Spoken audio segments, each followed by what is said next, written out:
The ignition coil is a step-up transformer, which is in charge of stepping up the voltage needed to ignite the fuel mixture. OVD2 codes P0350 to P0362 denote a circuit fault to one of the ignition coils. The coil is composed of the primary and secondary circuits.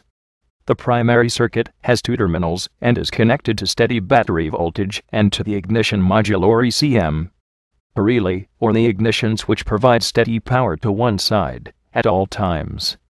The ignition module, or ECM, then provides a pulsing ground to the other side. The secondary circuit is connected to the spark plugs and carries the high voltage.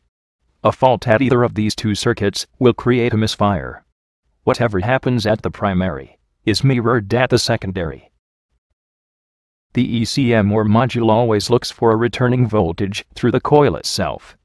So, the 12 volts is connected at one side of the coil, then through the coil itself, and is seen right at the module or ECM terminal. If this voltage is missing, the ECM issues an open or low circuit OVD2 code. This could be due to a loose connector, broken wire, blown 12-volt ignition fuse, or a defective coil itself.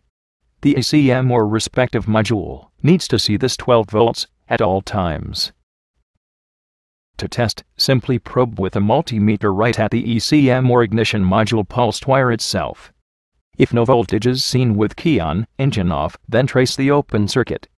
If 12 volts is seen, then the ECM or module is defective internally.